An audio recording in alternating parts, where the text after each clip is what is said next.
घरों में कैसे नोट की गड्डियां उसके नौकरों और उसके परिवार के अन्य लोगों के घरों में किस रूप में पड़ी हुई थी। पाकिस्तान तो अब भारत का नाम सुनकर के ही कंपकपी शुरू हो जाती है। उत्तर प्रदेश की धरती से शहीदों की इस पावन धरा, भगवान बिरसा मुंडा की पावन धरा को प्रणाम करने के लिए और आप सबसे निवेदन करने के लिए आज आपके बीच में यहां पर उपस्थित हुआ हूं।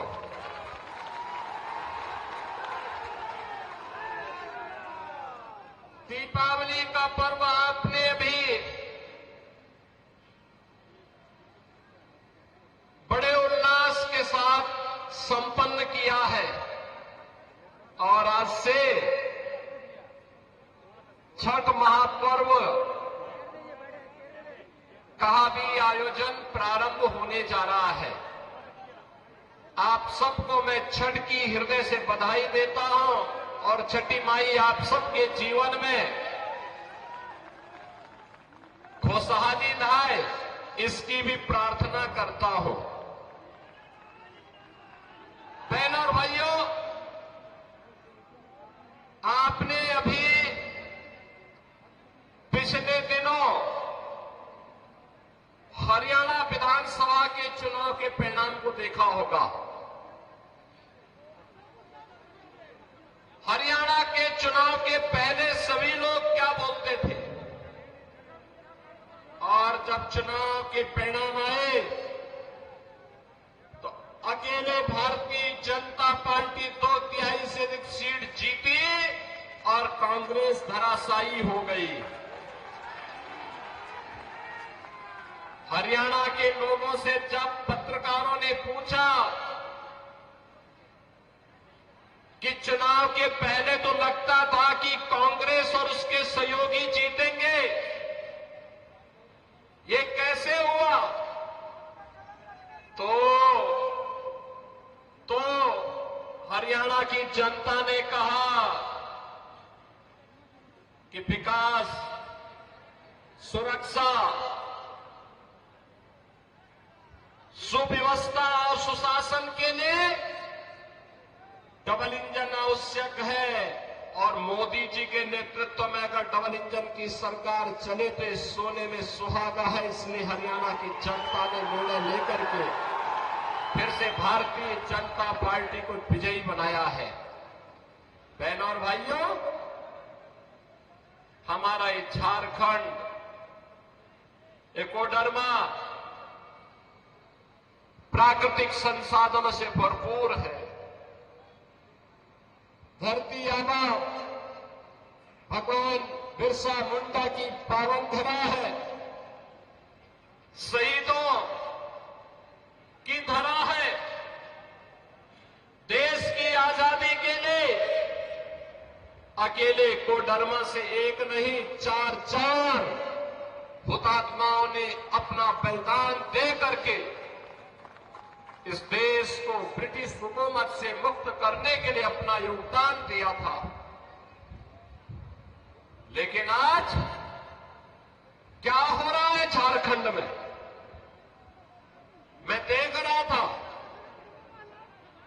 एक आलमगीर आलम थे, औरंगजेब, देश को लूटा था उसने, देश के पवित्र मंदिरों को नष्ट किया था उसने।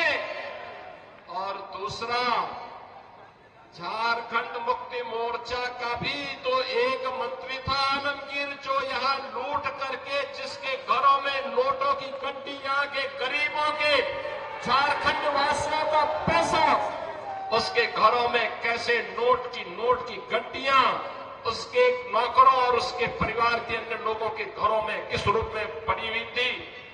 ये लूट का इससे दूसरा घटिया स्तर और दूसरा देखा नहीं जा सकता है। और इसीलिए मैं कहने के लिए आया हूं बहनों और भाइयों, ये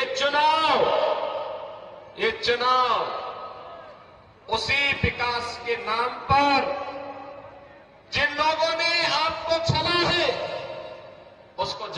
देने का एक अवसर भी है। भारतीय जनता पार्टी जहां कहीं पर भी भारतीय जनता पार्टी की सरकारें हैं, उन्होंने विकास का एक मॉडल दिया, उन्होंने विरासत का सम्मान किया। आप यही सोचिए, 1947 में देश आजाद हुआ था, कांग्रेस को देश की जनता ने शासन करने का अवसर दिया था, एक लंबे समय तक उन्होंने शासन किया था, लेकिन क्या कभी किसी ने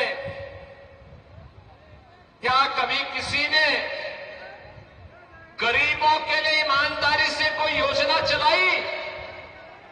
बहनों और भाइयों, मोदी जी जब 2014 में प्रधानमंत्री बने थे, मीडिया ने उनसे पूछा था कि प्रधानमंत्री बनने के बाद आपका एजेंडा क्या होगा? मोदी जी ने कहा, एक लाइन में उन्होंने कहा था, सबका साथ और सबका विकास।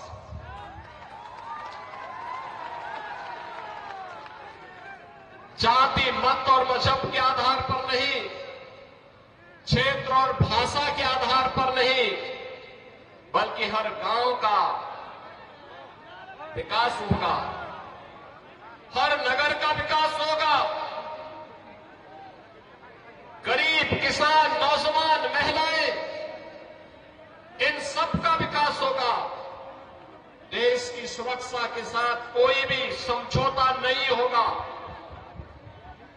देश का सुरक्षा का मॉडल क्या होना चाहिए, ये आज आप देख रहे होंगे। कांग्रेस की सरकारें हुआ करती थी, तब चीन हमारे देश के अंदर घुसता था, और आज आप देख रहे होंगे, समाचार रोज पढ़ रहे होंगे, आज चीन की सेनाएं पीछे हट रही हैं और वहां पर भारत की सेना गश्त कर रही है। पाकिस्तान तो अब भारत का नाम सुनकर के ही कंपकपी शुरू हो जाती है। पाकिस्तान को जैसे लगता है, अब जब उसको कहीं सुनवाई नहीं होती तो यूएन में कहता है, उसको सपने आते हैं, कहता है कि भारत कभी भी हम पे हमला कर सकता है, हमारी जान बचाओ। सरकार तो ऐसे होनी चाहिए, दुश्मन के दिल को दहला सके, और यही आज भारत की सरकार कर रही है।